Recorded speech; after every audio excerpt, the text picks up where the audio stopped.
그런데 못된 시어머니 보면서 그대로 닮아간다고 나중에 시어머니 죽고 나니까 참고 있던 본색을 드러낸 건지 사도 부인은 그날 지 시어머니와 똑같은 짓을 합니다. 처음 동륜과 미실을 맺어준 사람은 어이없게도 그 어머니인 사도태우였습니다. 사도태우는 둘을 맺어주면서 둘 사이에 애까지 생기면 원래 며느리였던 만호를 내쫓고 미실을 며느리로 삼겠다는 이야기까지 하죠. 정말 개념 없는 사회, 개념 없는 엄마의 개념 없는 사고방식입니다.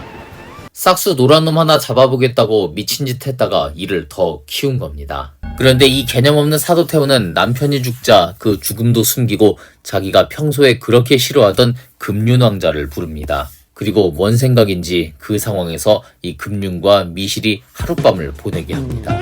왜 그런겨? 미친겨? 미실을 통해 금륜을 볼모로 잡고 허수아비로 만든 뒤 둘이 다 해먹으려던 건 아닐까요? 신라는 이 정도로 개념이 없는 사회였습니다.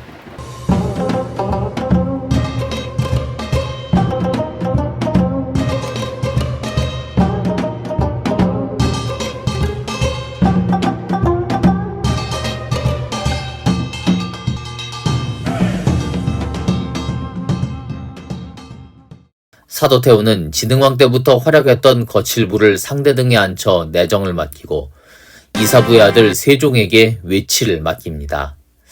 자기 시어머니 닮아서 이런 건 또 잘하네요. 세종은 577년 10월 백제의 침입을 막아내고 579년엔 웅현성과 송술성을 쌓기도 합니다. 어찌됐든 진지왕 때의 그런 업적이라고는 할 수 있는데 그렇다고 진지왕의 업적이라고는 할 수가 없습니다. 아무튼 진지왕 시기에 있었던 거라면 이 정도입니다. 자, 반면 이 진지왕 뭐 하고 있었을까요? 지난 시간에 설명한 대로 제 아버지, 지 형 닮아 아주 똑같은 놈입니다. 싹수도 노란 데다가 허수아비로 왕위에 올라 실권을 지 엄마랑 미실이 다 쥐고 있으니 자긴 할 게 없습니다. 그저 24시간 여자만 밝힙니다. 그런데 미실이 어떤 스타일인지 몰라도 남자들한테 처음에 좋았다가 금방 질리는 스타일인지 지 형도 그랬는데 이 진지왕 역시 처음에만 미실과 함께하다 나중엔 미실을 멀리하고 다른 여자들을 계속 밝힙니다. 처음 왕위에 오를 때 미실을 왕후에 앉히겠다는 약속도 어기고 계속 미친 짓만 하고 다니죠. 궁궐에 여자를 들이는 정도로 모자라 얼굴만 예쁘면 미성년자고 유부녀고 가리지 않고 잡아다 밤마다 그 짓을 하는 겁니다. 싹수가 노란 놈이 왕까지 되니 이런 쓰레기가 되는 겁니다. 결국 대형 사고를 치고 마는데요. 바로 도화랑이란 여자였죠. 남편까지 있는 이 여자를 잡아다 관계를 하려고 했는데 여자가 지조가 있습니다. 남편이 있으니 절대 왕과 관계할 수 없다며 버텼죠. 왕실의 이런 쓰레기들보다 훨씬 나은 백성이죠. 결국 이 진지왕 이 미친놈은 도화랑의 남편을 죽이고 부녀를 강제로 범한 뒤 아들까지 낳고 맙니다. 백제 개로왕이 저질렀다는 도미 아랑설화와 너무나 똑같은 스토리죠. 고려 충혜왕, 조선 연산군과 더불어 3대 쓰레기라 해도 좋을 것 같습니다. 자, 이 정도가 되니 도저히 두고 볼 수가 없습니다. 사도태우와 미실이 아무리 허수아비로 세워놓고 자기들 맘대로 하려고 해도 이 정도로 미친놈이면 민심이 추락하게 되니 더 이상은 그대로 둘 수가 없죠.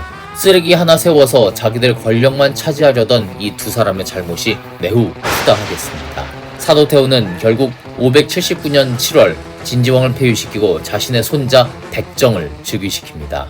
지난 시간에 설명한 대로 백정, 동륜과 동륜의 첫 번째 부인인 이 만호 사이의 아들이었습니다.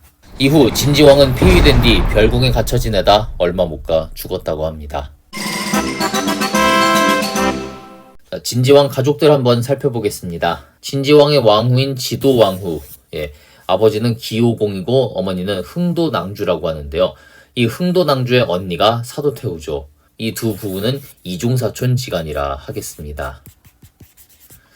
신라에서 이 정도는 양호하죠. 근데 이 지도왕후의 원래 남편은 동륜이었습니다. 이 진지왕의 이복 형이었죠. 근데 이 남편 동륜이 미실부터 시작해 이 여자 저 여자랑 미친 짓 하고 다니니 이번에는 금륜과 사통을 하게 됩니다. 그러다가 이 금륜이 등극하자 왕후가 되었죠.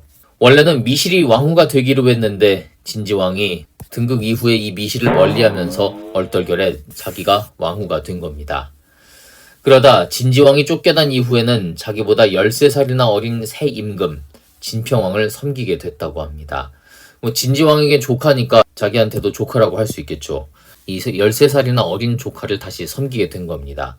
신라만의 특이한 관습이죠. 이 지도왕후는 여기 보시다시피 용수, 또 용춘 두 아들을 낳았는데 이들의 스토리가 장난이 아닙니다. 하지만 여기서 말고 이후 진평왕 편에서 언급하도록 하겠습니다. 지금 진지왕은 아들들이 있었고 진평왕은 딸들이 많았습니다. 이 아들들과 또 진평왕의 딸들 사이에 특별한 그런 스토리가 펼쳐지는데요. 진평왕 편에서 언급을 하도록 할게요. 자, 도화랑은 앞에서 언급했으니까 됐고요. 아들 비형이 있습니다. 진지왕이 폐위되고 진평왕이 걷어서 기르고 나중엔 벼슬도 줬다고 하는데요. 또 이복형이었던 용춘을 따라서 화랑에 들어가 궁궐 밖에 야인들과 친하게 지내고 낭도를 모으기도 했다고 합니다. 자, 지금까지 살펴본, 그리고 사극에서도 잠깐 언급되지만 진지왕은 단 하루라도 왕위에 더 있으면 안 되는 인물, 정말 쓰레기라고 격하게 표현했습니다. 하지만 여기에 반하는 관점도 있습니다. 진지왕이 여색을 밝힌 암군이란 얘기는 삼국유사와 화랑세기에만 등장합니다. 반면 삼국사기엔 이런 얘기가 전혀 없죠.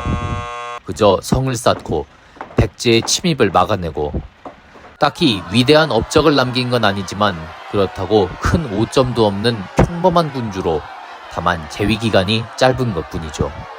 여기에 하나가 덧붙여지는데 본래 진지왕은 왕위 계승 대상이 아니었습니다. 원래는 이복형 동륜이 태자로서 왕위를 이어야 하는 것이었죠. 그런데 동륜이 죽었으니 그 다음 왕위 계승 대상은 태자의 아들인 백정이 되는 것이었습니다. 참고로 말씀드리면 동양의 어느 왕조든 태자는 왕위 계승 서열 1위입니다. 그리고 2위는 그 태자의 장남입니다. 그런데 그 아들이 너무 어리다면 차선책으로 태자의 동생이나 다른 친척에게 왕위가 넘어가는 것이죠. 원칙이 그렇다는 겁니다. 하지만 왕위에 욕심을 내는 왕자들이 많다 보니 가족 간의 피해 전쟁이 벌어지는 겁니다. 아무튼 왕위 계승 서열 2위가 아닌 태자의 동생이나 다른 친척이 왕위를 잇는다면 원칙상 그 사람은 훗날 자기 아들에게 왕위를 물려주는 것이 아니라 다시 이전 왕의 아들에게 왕위를 돌려줘야 하는 겁니다. 두 가지 예를 들 수 있는데요. 유리 이사금이 죽고 아들들이 어리니까 그의 매형인 탈해 이사금이 왕위를 이었고요.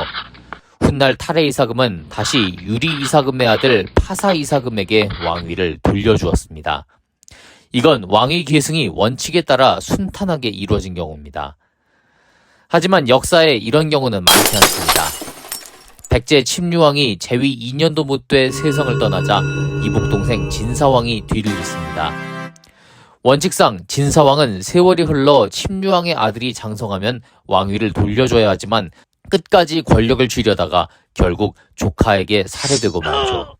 학자들은 이를 근거로 진지왕이 즉위 직후 거칠부를 상대등으로 세웠는데, 자, 아까 전엔 진지왕이 아니라 실권을 쥐고 있던 사도태후가 거칠부를 세웠다고 했죠. 그런데 다른 관점에서는 진지왕이 정사에 관심을 갖고 스스로 거칠부를 자신의 정치적 뒷받침으로 내세웠다고 보고 있는 겁니다.